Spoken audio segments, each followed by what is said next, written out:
Satyamayi Parame Satyam Jnanam Satyam Jnanam Jyotir Aravinda Jyotir Aravinda Jyotir Aravinda.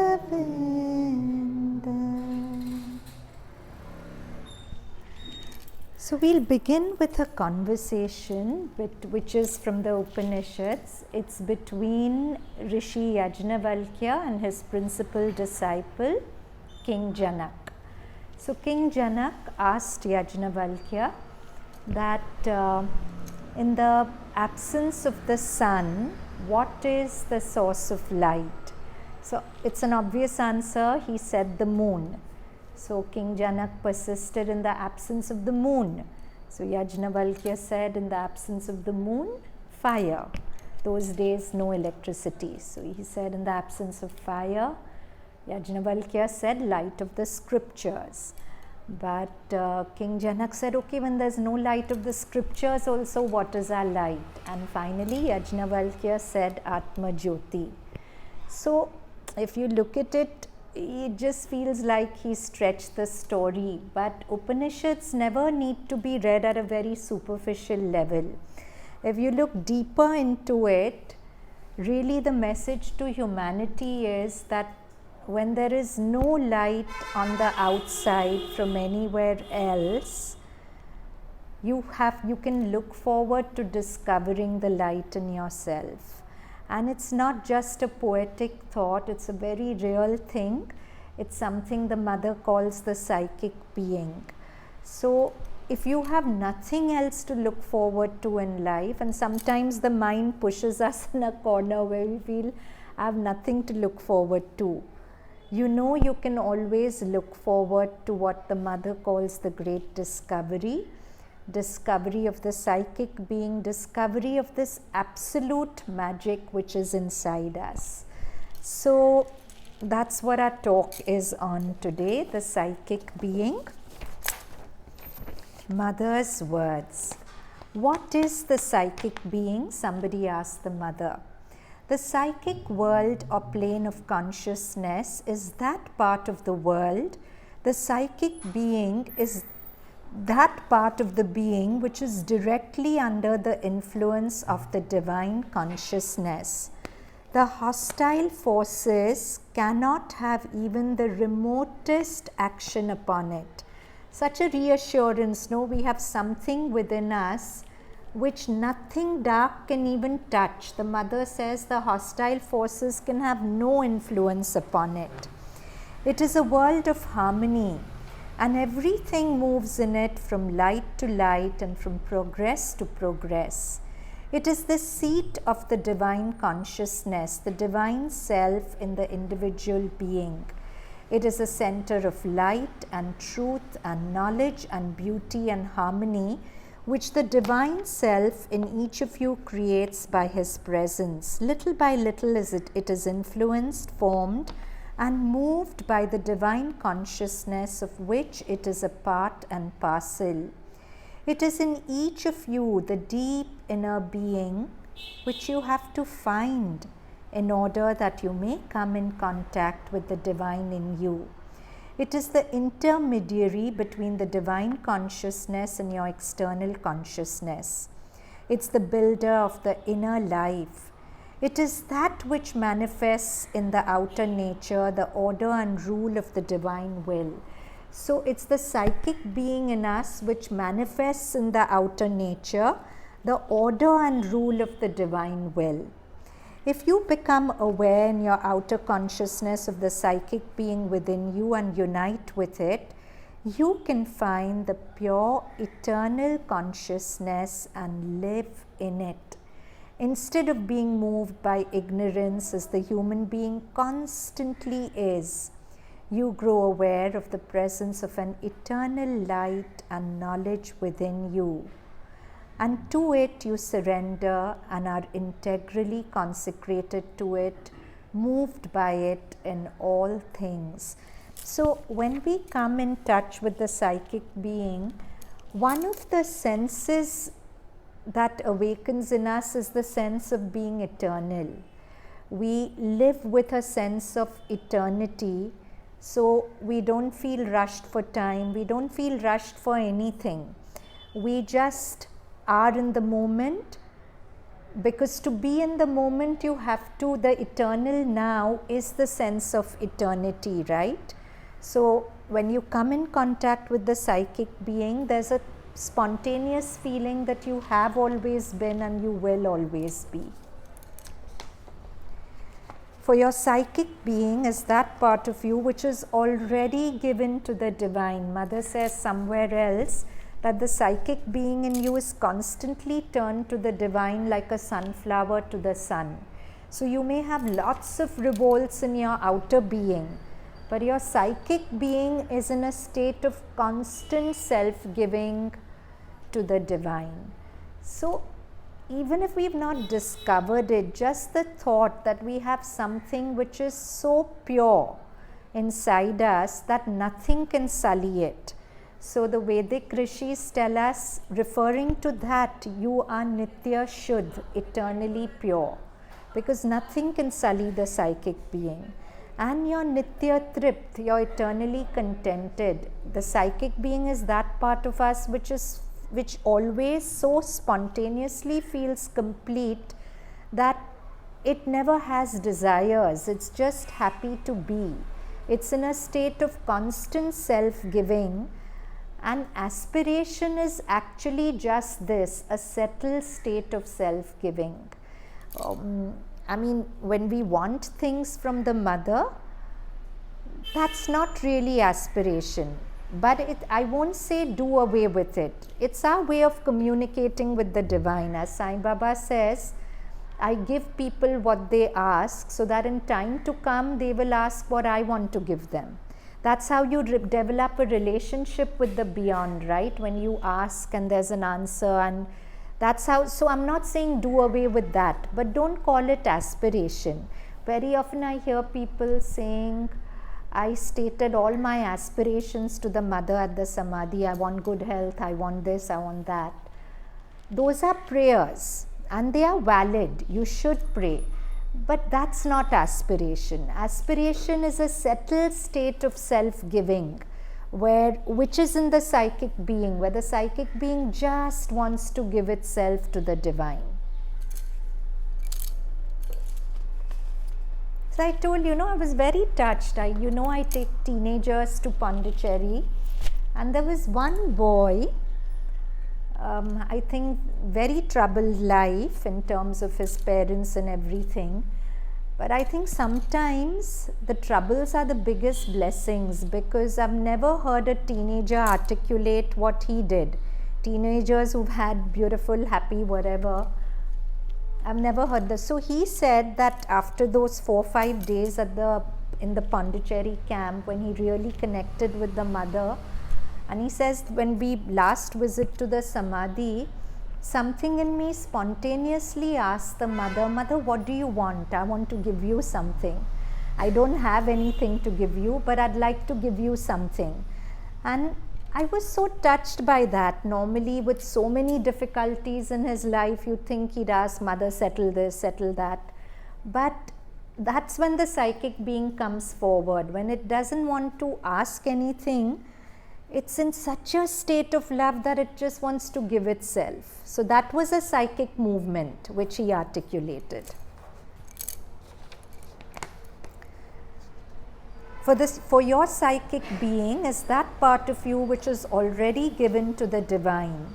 It is influence gradually spreading from within towards the most outward and material boundaries of your consciousness that will bring about the transformation of your entire nature. There can be no obscurity here. It is the luminous part in you. Most people are unconscious of the psychic part within them. The effort of yoga is to make you conscious of it, so that the process of your transformation, instead of a slow labor extending through centuries, can be pressed into even one life or even a few years. That's why Mother and Sri Aurobindo give a very appealing definition of yoga. They call it accelerated evolution.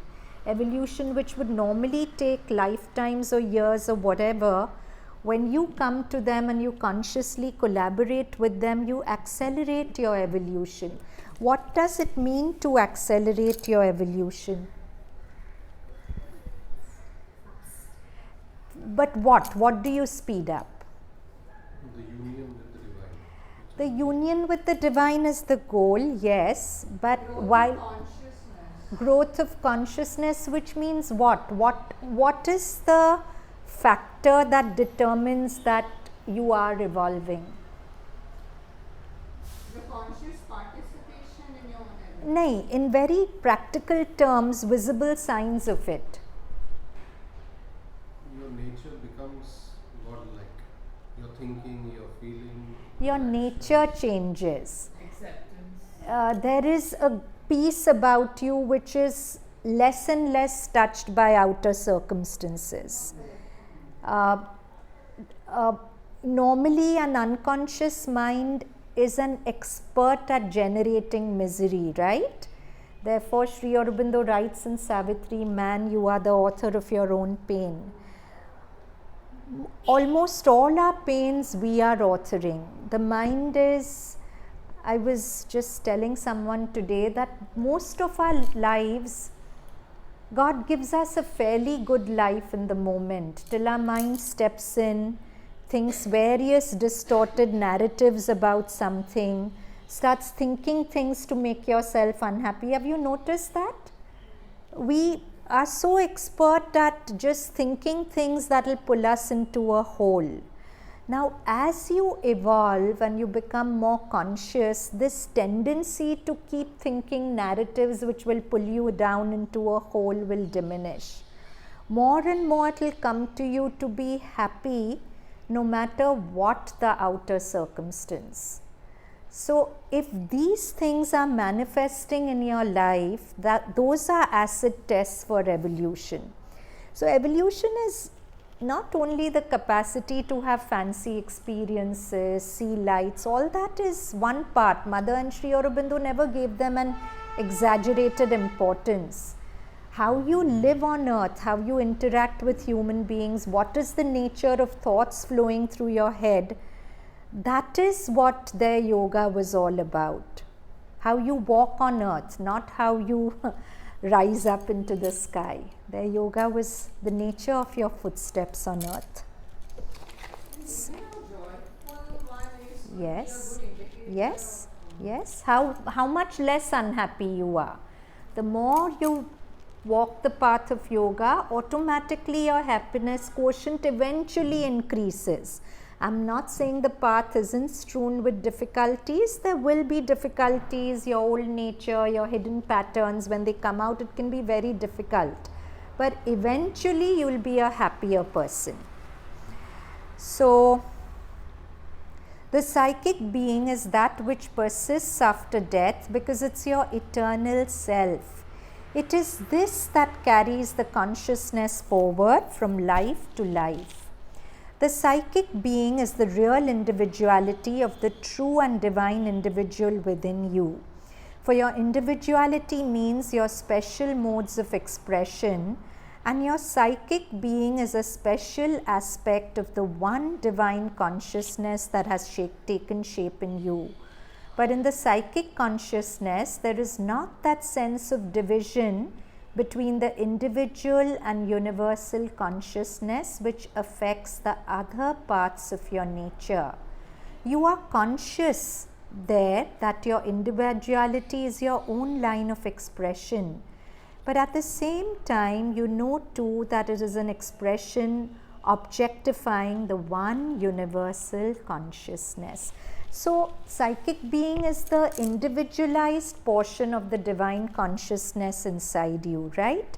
So, in that sense, if there are zillion souls, there are zillion psychic beings, because all souls, except for some exceptions which we aren't going into today, they'll have a psychic being.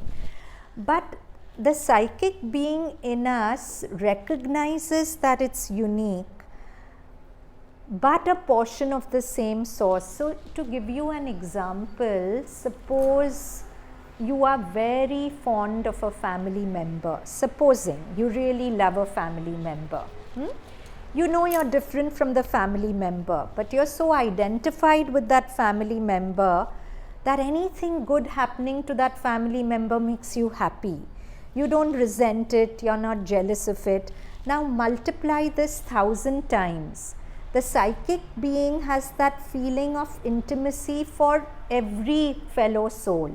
So psychic being can't be jealous or resentful or competitive. It just celebrates success. And the mother's written beautifully about this somewhere, that when your psychic being is forward, or when you're in constant contact, anything beautiful you'll see anywhere, it will light you up. When we are with our outer mind, we see something beautiful somewhere, we think, oh God, it didn't happen to me. Why is it happening to her? Why am I not part of it?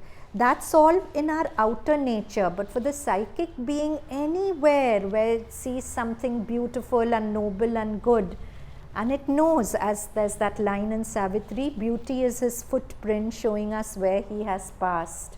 So wherever it sees beauty, it sees God and it lights up. So though the psychic being is individualized, it's free from the unhappiness that separation in our outer being brings. Do you understand? So it is as though, mother continues, you had taken a portion out of yourself and put it in front of you, and there were a mutual look and play of movement between the two. So the psychic being sees itself as different from others, but every other is a portion of itself. It has an innate intuition of oneness. This duality was necessary in order to create and establish the objectivized relation and to enjoy it. But in your psychic being, the separation that sharpens the duality is seen to be an illusion, an appearance, and nothing more. So your psychic being is a consciousness of truth. Mother says very beautifully that when we say cling to the truth, cling to truth, what's written even as we go up the room, she's saying appearance is never the truth. So if you're going to base your life upon appearance, your life will naturally take a detour from truth. So see it in your own life. How often do you catch this happening? You're having an interaction with someone, and suddenly, supposing in the past you've suffered being negated by a parent, friend, teacher, and that archive of negation is very strong inside you. You're having a perfectly normal conversation, but suddenly you'll start feeling the person is negating you. And that's why last class we talked about the witness poise. It is so important, because if you step back and witness that narrative, you'll realize, what am I thinking? There's nothing remotely the person said that should actually make me feel negated. Are you understanding what I'm saying? Most of our misery is self-created because we are always projecting our past onto this moment. So if we are living with the truth consciousness connected to our psychic, when the outer being falls into this ignorance of projecting, of reliving the past and spoiling a perfectly beautiful present moment, something in you will nudge you and tell you, no, this is all made up by your mind, it's not real. Wake up from this nightmare your mind is creating. It's not the truth, it's appearance based on the lens of your subconscious patterns, but it's not the truth.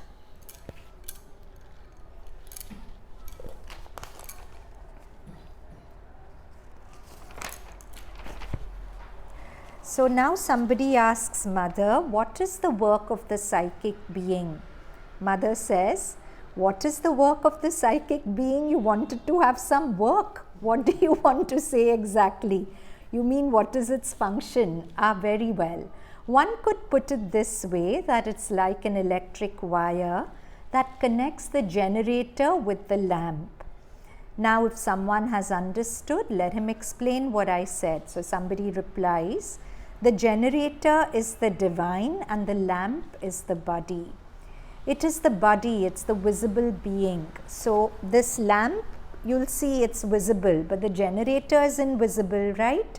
So the psychic being which is invisible is like the generator, but it lights up the visible being. So that is its function. This means that if there were no psychic in matter, it would not be able to have any direct contact with the divine. And it is happily due to the psychic presence in matter that the contact between matter and the divine can be direct, and all human beings can be told, you carry the divine within you. You have only to enter within yourself and you will find him. Somebody asks, mother, is the psychic being in the heart? Not in the physical heart, not in the organ. It is in a fourth dimension, an inner dimension. But it is in that region, the region somewhere behind the solar plexus here, so somewhere behind that. It is there that one finds it most easily. The psychic being is in the fourth dimension as related to our physical being. But the day an external being, physical, mental, vital, so the physical, mental, vital are part of our external being, enters into direct and constant contact with the psychic being, one may say in the same way that the physical being of this person is organized by the central divine consciousness. The moment you put yourself in contact with it, submit yourself to it, you are organized by it, by the central divine consciousness. So, Sri Aurobindo writes, I think in Synthesis of Yoga or Life Divine, but I think Synthesis, he writes that all problems of existence are essentially problems of harmony, right? Every problem in your life is a problem of harmony with somebody else, but the biggest disharmony is between parts of your being. Sri Aurobindo says you're not a monolithic person, you're not made up of one block of consciousness, you have many parts. You have the physical being, which is the physical consciousness, the vital being, which is the emotional consciousness, mental being, which is the consciousness of thoughts, and usually each of these wants to do its own thing. There's not a harmony between these different parts of your being, right? For example, you may come home one day and your mind may want to read a book, and your emotions may say, I want to call my friend and talk about that issue. Or your body may want to lie down. And there are three different voices pulling you in three different directions. And you sometimes, because of this, you live your life in quite a state of chaos, no? One part of you wants one thing, one part wants the other thing. And imagine, whatever your opinion of our government is, good, bad, but imagine if all the states of India didn't have a central government ruling it. There would be far more anarchy than what there is even now. At least there's some standard uniform law which everyone has to follow, etc. But imagine if each state did its own thing. So the central government in terms of our being is the psychic being. But unless we are conscious of it, it doesn't have too much say. It still has a say. From behind its veil, it's guiding. But very often, our mental, vital, physical disregard its guidance. So, in yoga, we have to get into conscious touch with the psychic being and allow it to be the centralizing principle in our being, to sort of bring the different parts of our being under one rule, the rule of the psychic.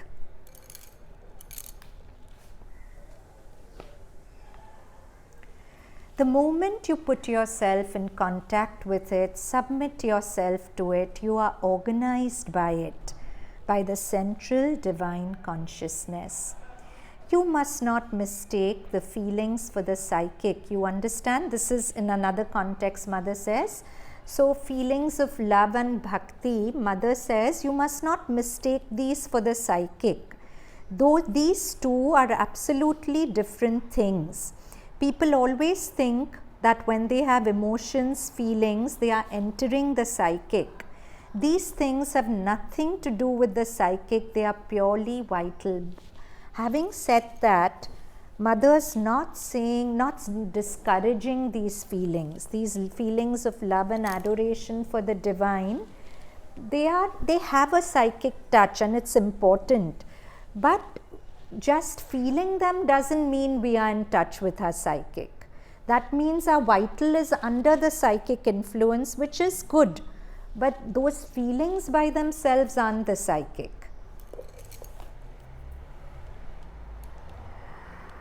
People always think that when they have emotions, feelings, they are entering the psychic. These things have nothing to do with the psychic. They are purely vital. They are the most subtle part of the vital, if you like, but they are vital. It is not through the feelings that one goes to the psychic. It's through a very intense aspiration and a self-detachment. And what did we say aspiration was? To ask is aspiration? It's a settled state of self-giving. The psychic which is constantly saying to the divine, to thee, for thee. That is aspiration. So, aspiration is not even a call that I want you.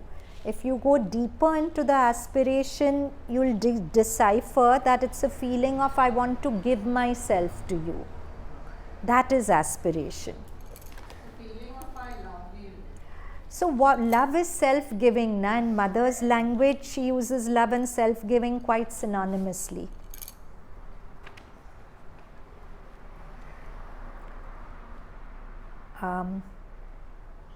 So what goes to the psychic is a very intense aspiration and a self-detachment.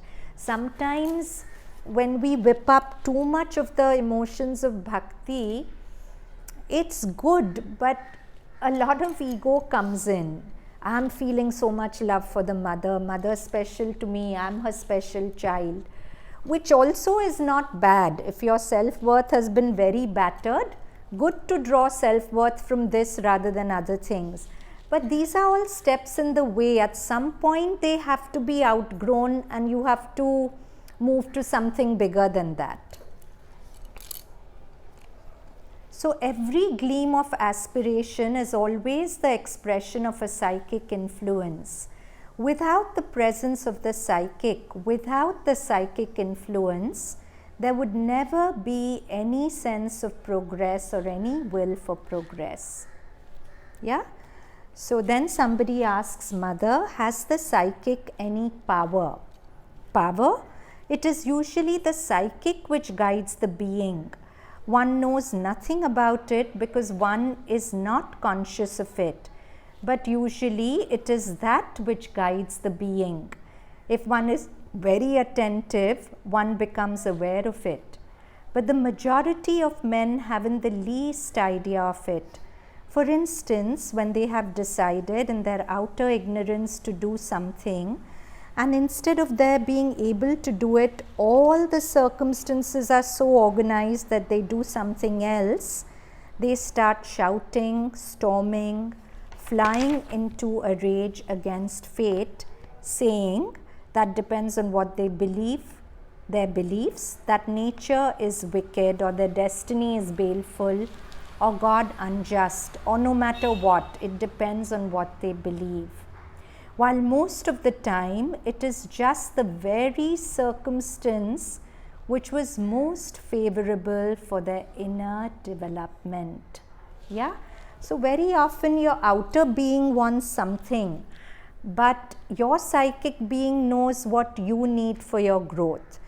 So the psychic being will give you the experience you need for your growth rather than what your desire soul wants. And when this happens, very often we lose faith. But if we keep our faith, we see that we are getting at every moment of our life exactly what we need. So in that sense, every moment is perfectly as it needs to be. So, but it will create for you all the circumstances necessary to awaken something in you so that the need of union with the divine may be born in your consciousness.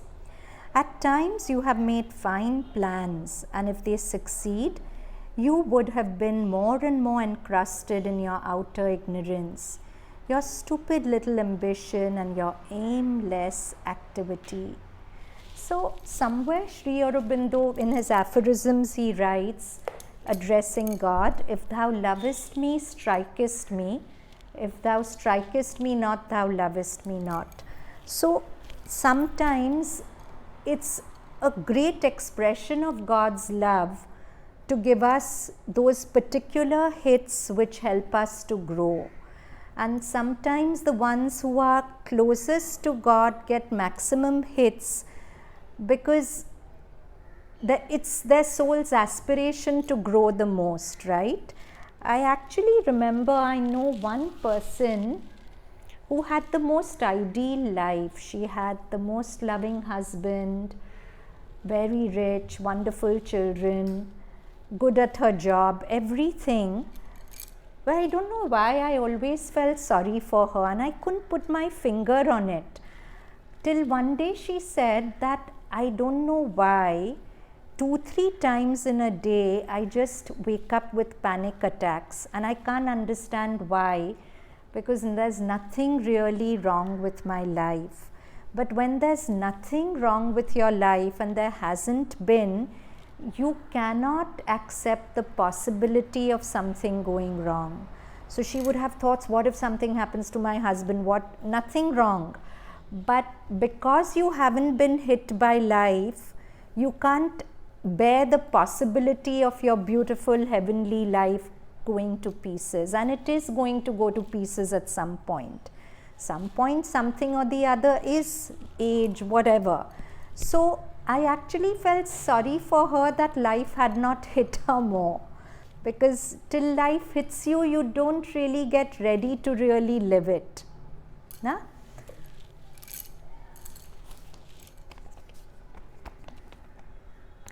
So at times you have made fine plans, and if they had succeeded, you would have been more and more encrusted in your ignorance, your stupid little ambition and your aimless activity. Whilst if you receive a good shock and the post you coveted is denied to you, the plan you made is shattered, and you find yourself completely thwarted, then sometimes this opposition opens to you a door on something truer and deeper.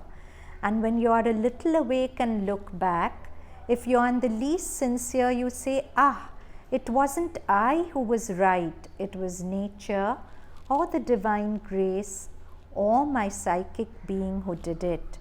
It's the psychic being which organized that. Somebody asks, Mother, as you said the other day, didn't you? If someone has difficulties, it means a mediocre being.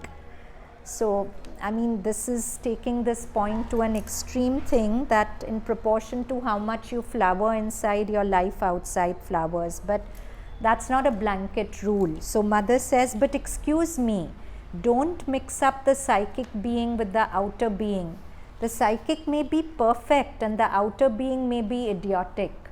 So this is something beautiful to remember when you're judging somebody who you find stupid or idiotic or whatever, because mother is saying the same person whose outer being can appear idiotic to you can have a very, very developed and beautiful psychic being.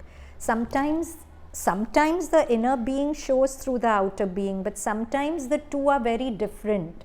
And that's the kind of person who will have maximum difficulty in life, whose psychic being is very developed and it's constantly pushing the person to grow, but the outer being isn't ready for that growth.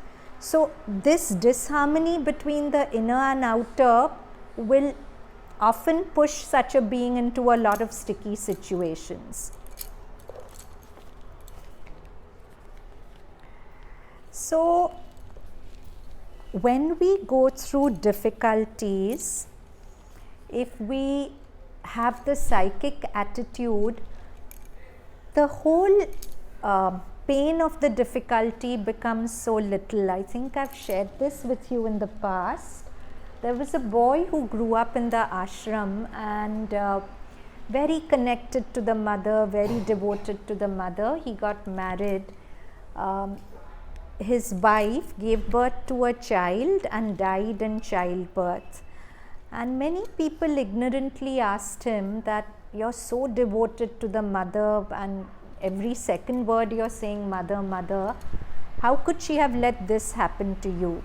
Now this boy was so anchored that even then he said, no, don't say that, the divine can do no wrong.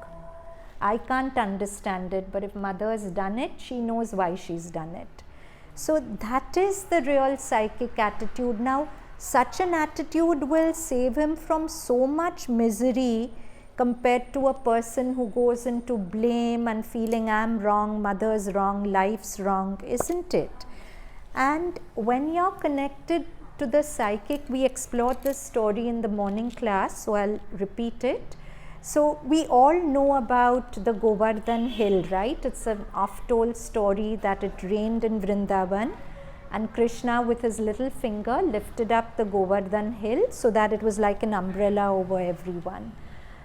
But what's little known is that as he lifted it up, he called all the Brijvasis that come, help me, all of you help me to lift up the hill. So they all put their hand below the hill and the main work was being done by Krishna, right? But why did he ask them all to join into the effort? That's conscious collaboration. You make the effort to strengthen your muscles of consciousness. But how much lighter the effort will be if you're assured that your Govardhan, whatever it is, it's already being carried, right? Krishna's little finger is already carrying it. That doesn't mean you don't make personal efforts, but your personal efforts are for your growth. They are not, Mother says that your personal efforts move you ahead very little. It's finally the divine that does everything, but like Krishna, he allows you to think you are helping to lift the hill. So if you really go deep into this story, it can set you quite free, right? Just think of something that's a stressor for you just now, and you feel you have to solve it, you have to find a solution. And that's right, that personal effort is required. But suppose you looked for a solution out of the space of knowing that God's little finger, Mother, is already carrying this hill for you. She's already solving it for you. You have to make your efforts to discover yourself for the joy of the play. But you're not going to be doomed if you don't succeed in your effort, because who's making the effort is bound to succeed. So won't that give you a great freedom in your effort? You won't put forward your best effort thinking, oh my God, if I don't do my best, I'll be doomed.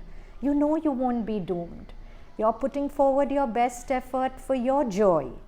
But to remember that finally she's doing everything without exception. Every Govardhan hill, everything she's carrying. So it's a beautiful, and that is the psychic attitude. The psychic will always say, yeah, I'll do my best to play the Leela well, but I know that you're doing everything and very little depends on my personal effort. But yet, because you call on me to make my personal effort, Krishna did tell them, no, that come, help me lift it up. Because it's you who's calling on me for this, I'm going to make the effort. But finally, you're carrying, you're doing, you're solving, I'm free of it.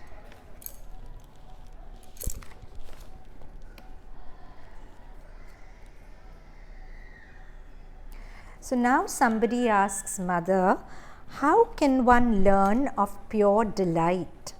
Mother says, first of all, to begin with, one must, through an attentive observation, grow aware that desires and satisfaction of desires give only a vague, uncertain pleasure, mixed, fugitive, and altogether unsatisfactory.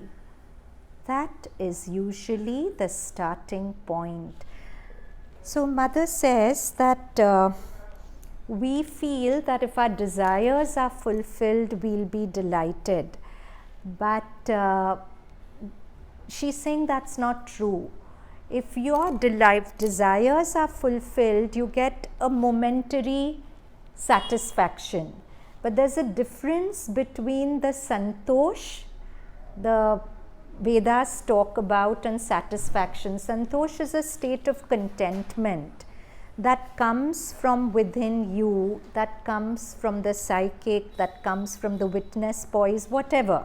The more interiorized you get, the more you're in a state of contentment. That's where the Vedic rishis tell you, you are nitya tript, you're contented. But the more you are identified with the outer being, you're waiting to be satisfied because you're not contented. Contentment is a state of being. Satisfaction is conditional. If this desire is fulfilled, I'll be satisfied. If that is fulfilled. So Mother says that when a desire is fulfilled, the satisfaction you get is pleasure. It's not delight.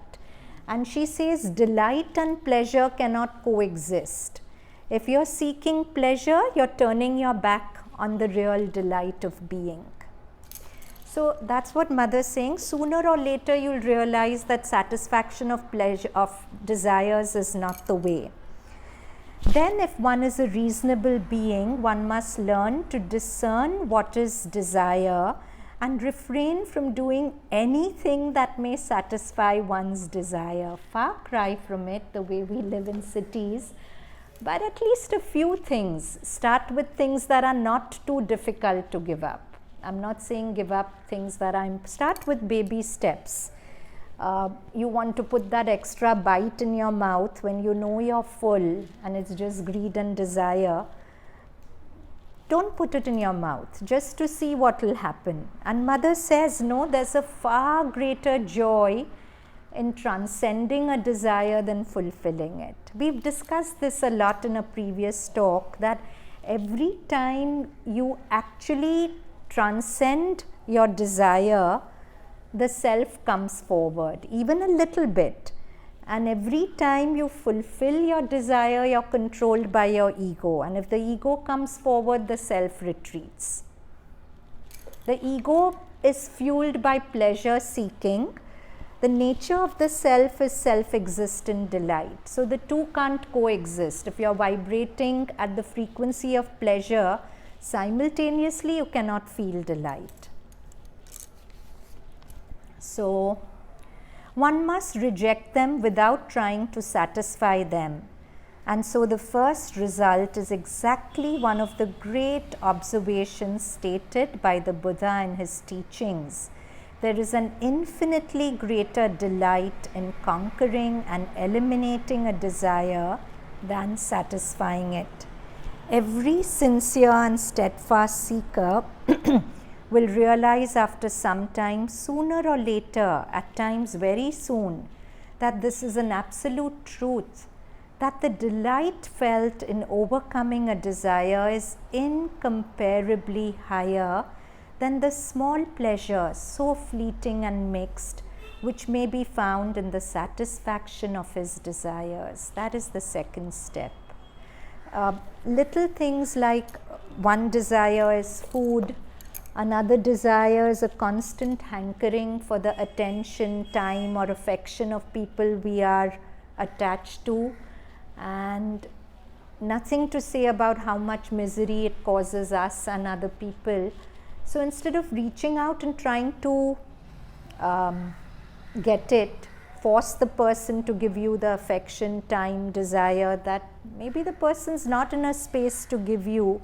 So beautiful if you work on yourself and overcome that desire. Just see, you'll probably feel far happier than if the person fulfills that desire. Because if he fulfills it, you'll be stuck in it. It's like quenching your thirst with salt water. The more you get it, the thirstier you'll get. You'll want more and more and more of it.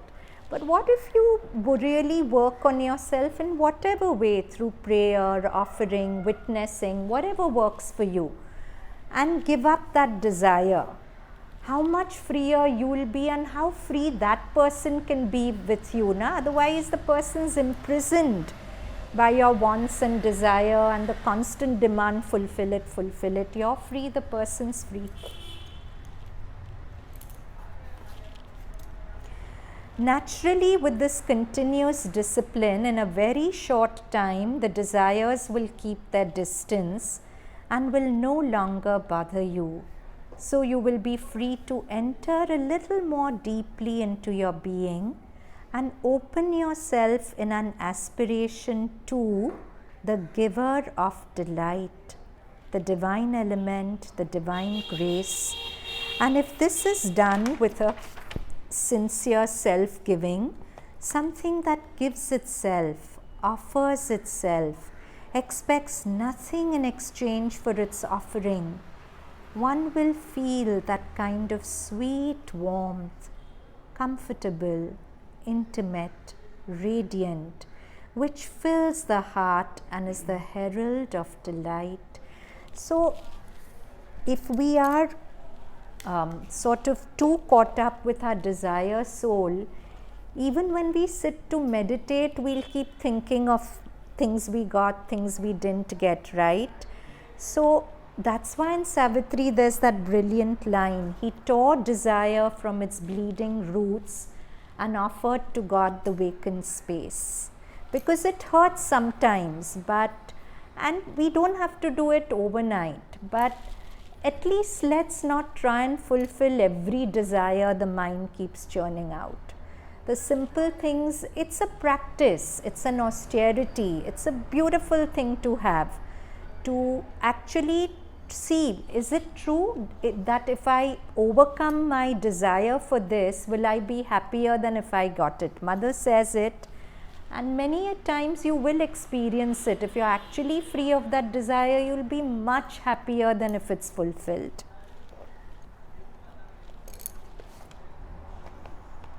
Sweet Mother, here when Sri Aurobindo speaks of an existence that multiplied itself for sheer delight of being, what is this delight?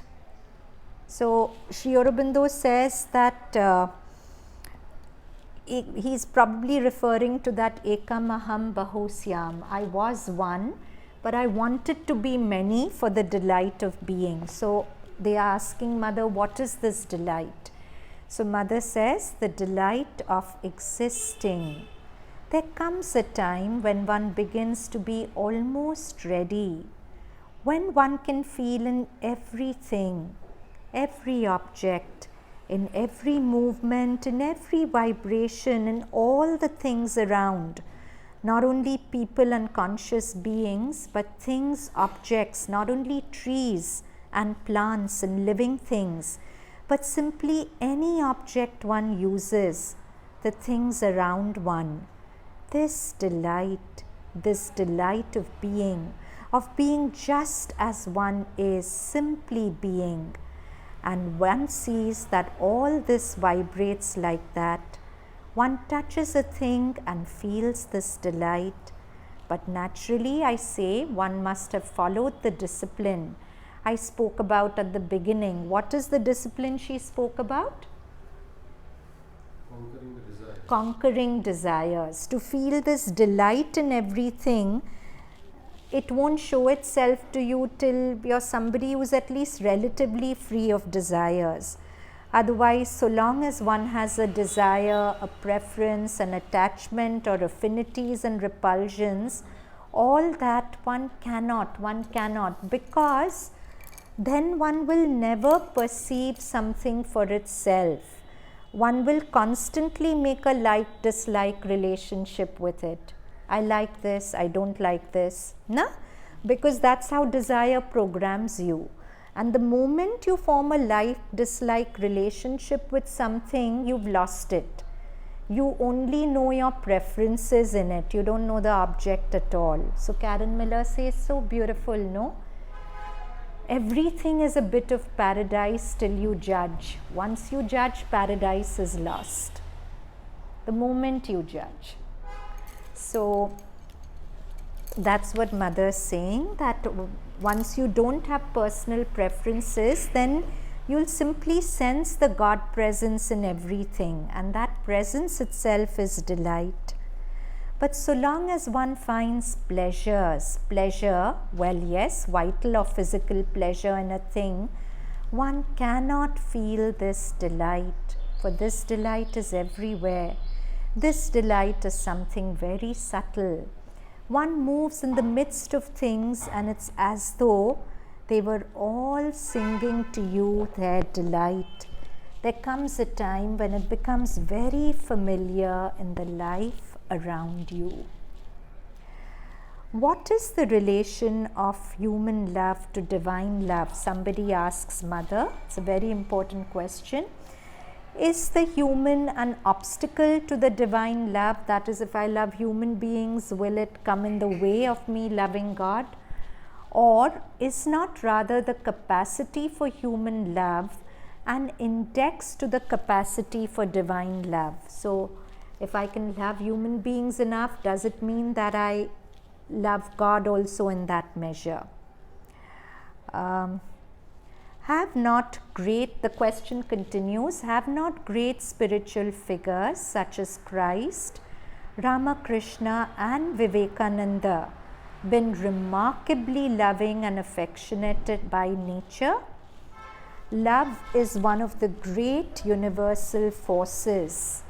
It exists by itself and its movement is free. Mother's answer, and its movement is free and independent of the objects in which and through which it manifests. It manifests wherever it finds a possibility for manifestation, wherever there is receptivity, wherever there is some opening for it. What you call love and think of as a personal or individual thing is only your capacity to receive and manifest this universal force. But because it is universal, it is therefore not an unconscious force. It is a supremely conscious power. So, what Mother is saying, that love is something self-existent. It's a vibration, it's a force which is just present in the whole universe. And wherever it finds receptivity, it pours itself. So, in that sense, the Samadhi is a powerhouse of love, right? If you have even a little bit of receptivity and you go there, you find yourself just loving a faceless face sometimes. You don't even know what you're loving, but it's just emanating those pulsations of love. You can actually feel it when you touch the Samadhi. And if you have the receptivity, you just come out changed. You come out in a state of love. And it may not even be a love which goes to this person or that person. Love is actually a state of being rather than a movement. We think it's a movement, but it's actually a state of being. Anahita, question. What determines whether I will like or dislike something? Is it my conditioning? It's largely your conditioning. See, because there are things which discrimination or vivek is one thing, but like dislike is another. For example, an enlightened master will have the discrimination to see the consciousness of a saint and the consciousness of an ordinary person. But the enlightened master won't like the saint more or like the ignorant person less. There's discrimination, there's seeing, but there's no like-dislike relationship formed for such a master. Because such a master knows that the saint and the sinner at the level of essence are equally God. No, I'm talking about like preferences in food, see, for example. That I like chocolate and I don't like. That could be your past, your genetics, your conditioning, many things.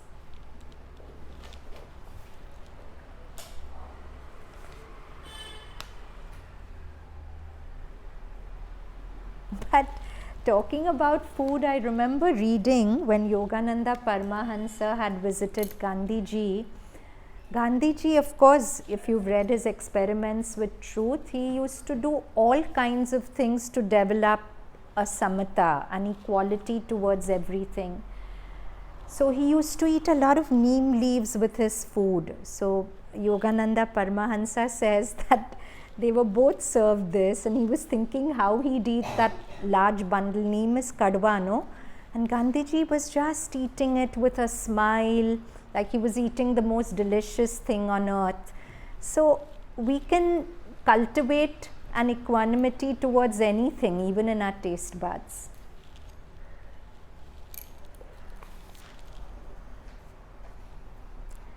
So, but because it is universal, it is not therefore an unconscious force. It is a supremely conscious power. Consciously, it seeks for its manifestation and realization upon earth. That is love. Love is a conscious power that's seeking for its manifestation and realization upon earth. Consciously, it chooses its instruments, awakens to its vibrations those who are capable of an answer, endeavors to realize it in them, that which is its eternal aim. And when the instrument is not fit, drops it and turns to look for others. Men think that they have suddenly fallen in love. They see their love come and grow and then it fades, or it maybe endures a little longer in some who are specifically fitted for a more lasting movement. But their sense in this of a personal experience all their own was an illusion.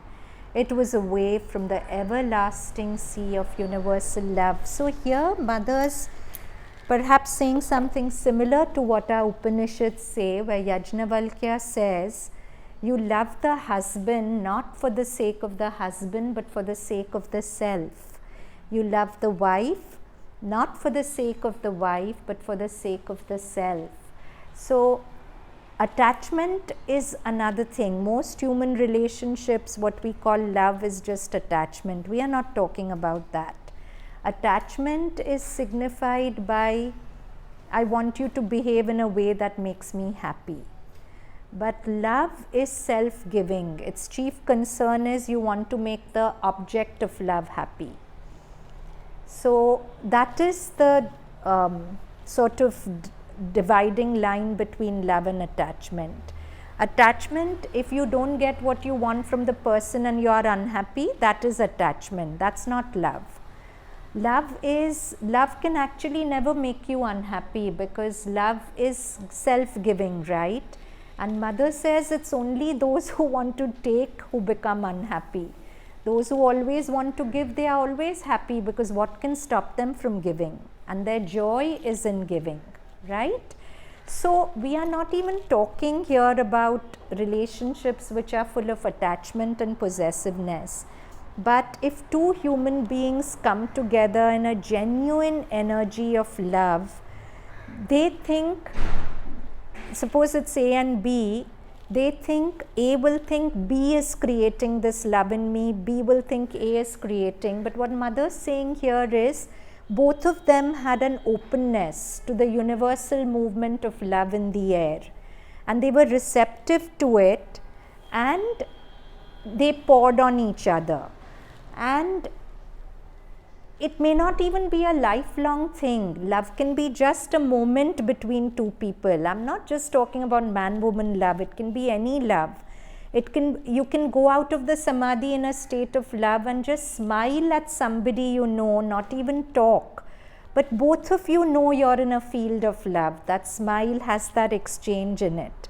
So that's what she's saying. We think people create love in us, but love is a universal movement, and when we are receptive to it, it flows through us. So something similar said in Savitri, beautiful lines. The soul can recognize its answering soul across dividing time and on life's roads. Absorbed, rapt traveler, turning it recovers familiar splendors in an unknown face. So beautiful. Familiar splendors in an unknown face. So you see a face and you just feel lit up by it. So it's familiar splendors in an unknown face. Maybe all of us will identify with this line with the first time we saw mother's face.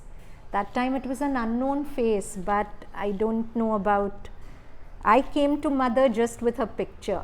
So I'm sure many of us have that experience with mother's picture. Familiar splendors in an unknown face, and touched by the warning finger of swift love, it thrills again to an immortal joy, wearing a mortal body for delight.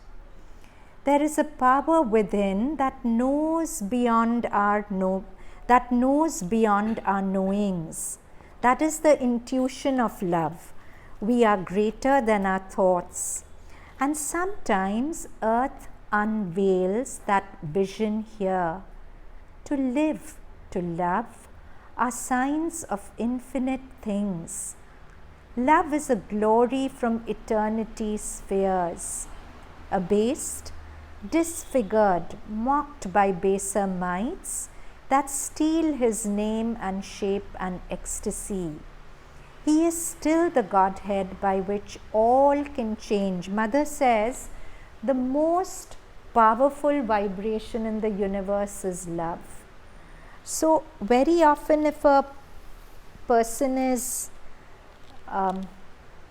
upset or imbalanced, if you just love the person, that love heals. So sometimes love is the greatest therapy.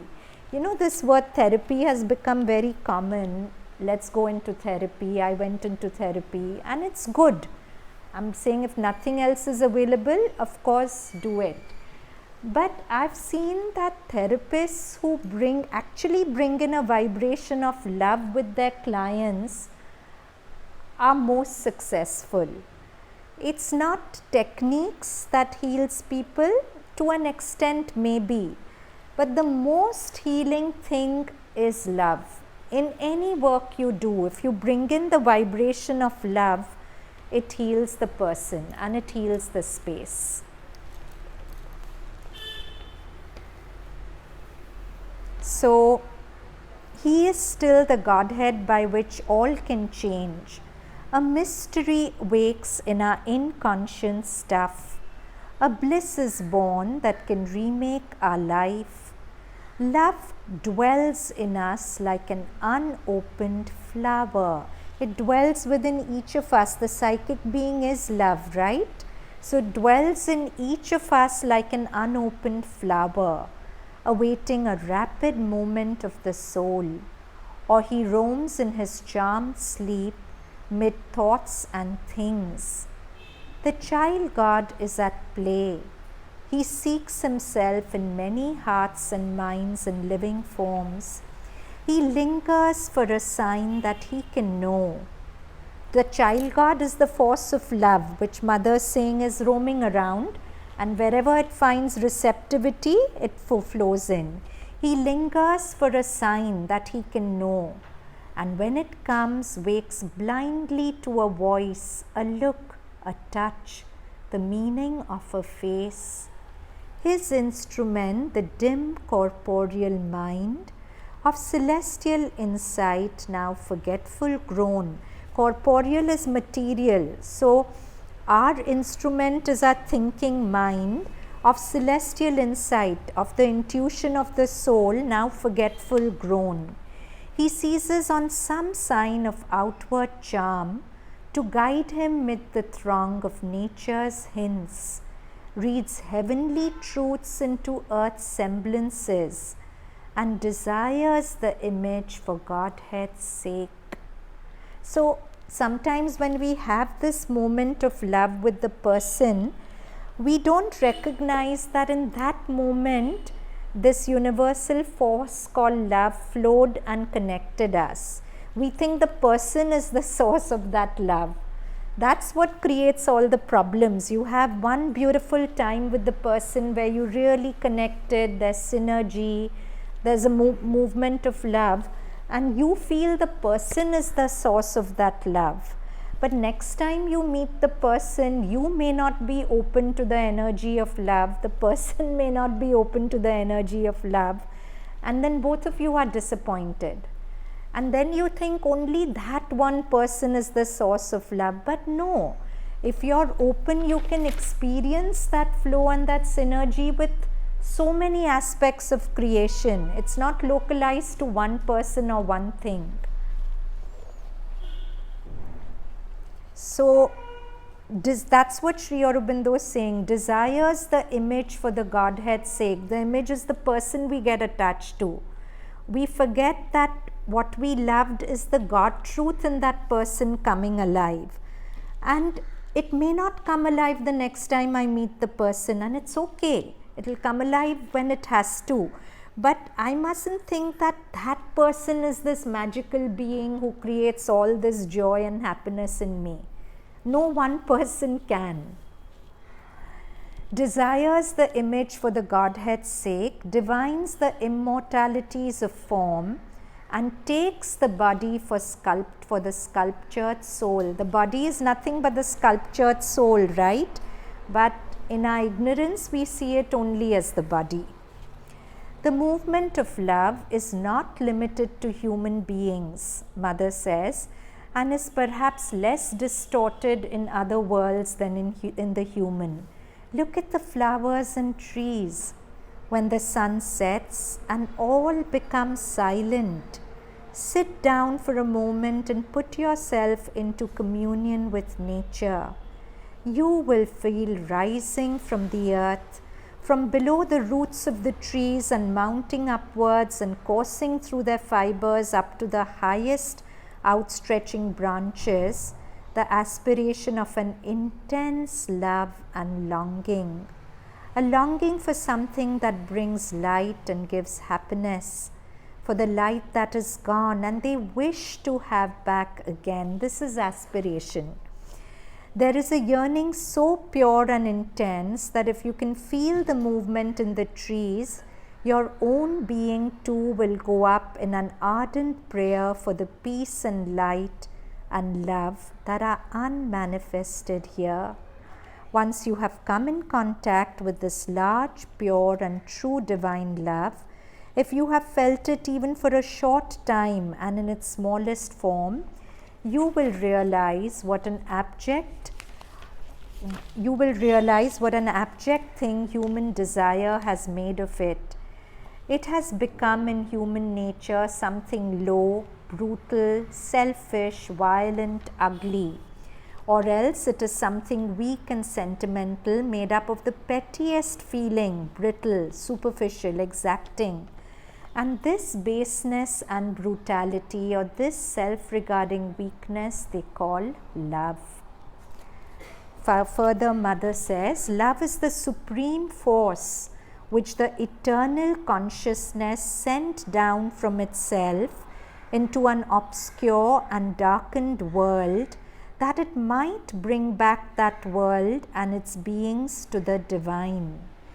So somewhere love can be considered to be a cosmic glue. It's like it's love which is as a vibration involuted in matter that makes it possible for matter to evolve, to become more conscious. So when Mother was asked that in us, what is it that really aspires? So the Mother says, only the divine in you aspires. And somebody asked, what about the subconscious? What is it in the subconscious that aspires? So she says, it's the divine in the subconscious, conscient also, which aspires. So at every gradation of our being, there's an involution of the divine as a vibration of love. And this love is constantly aspiring and wanting to make matter more conscious. Love came into the darkness. It awakened all that lay there asleep. It whispered, opening the ears that were sealed. There is something that is worth waking to, worth living for, and it is love. And with the awakening to love, there entered into the world the possibility of coming back to the divine. The creation moves upwards through love towards the divine.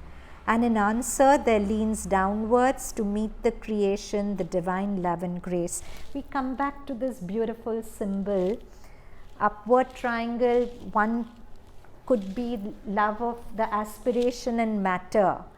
Downward, the reply of the divine. So it's love from below reaching out to the love from above.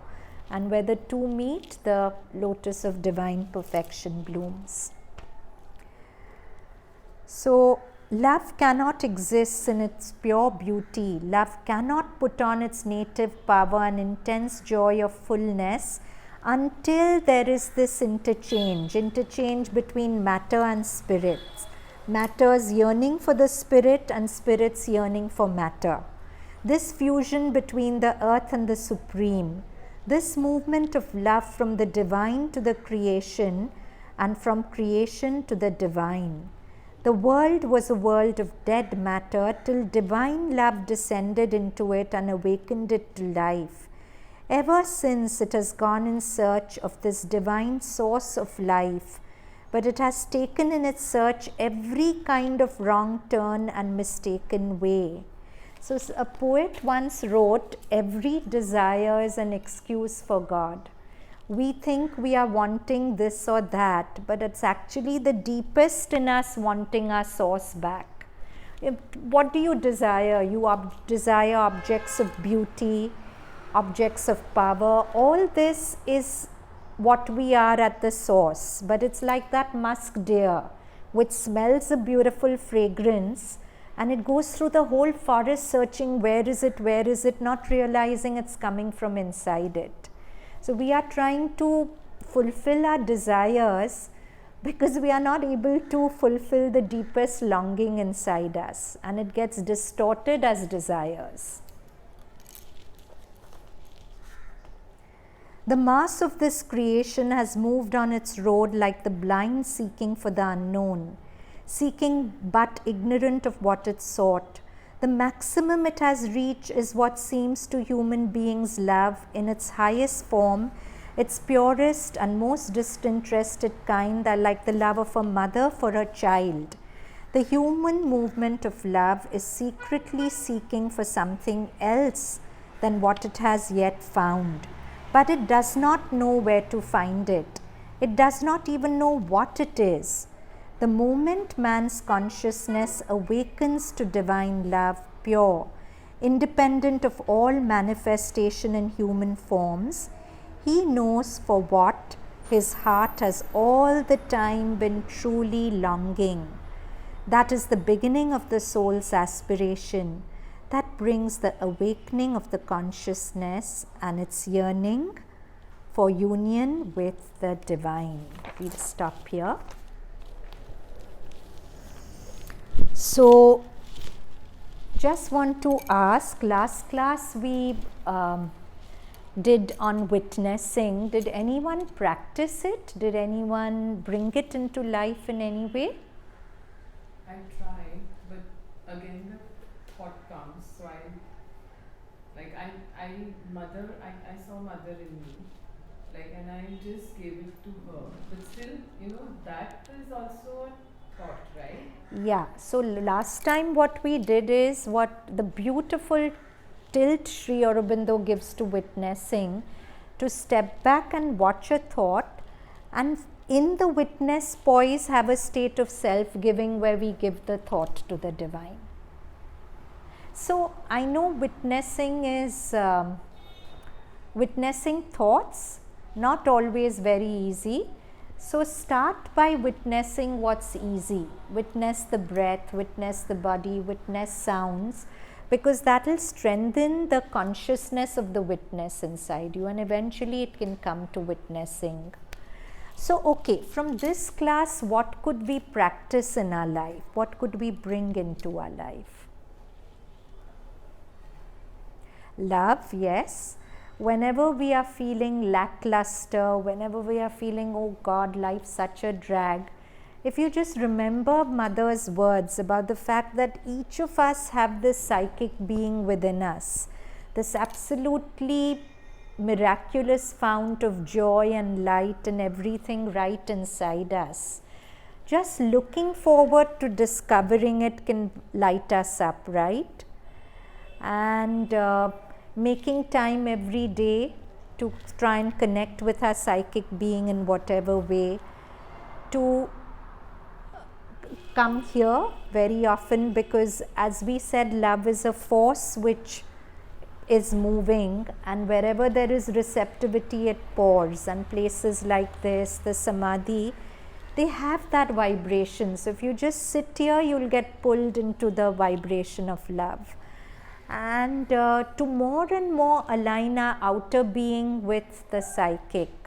More and more when our outer being is making us do things that contradict the truth of the psychic, to become awake and say, I don't really want this. If this is going to take me away from my inner truth, and desires, the constant pursuit of desires takes us quite away from our inner truth. So little baby steps we can practice what desires we can give up and when. Yeah. So with that, let's end with 3 ohms.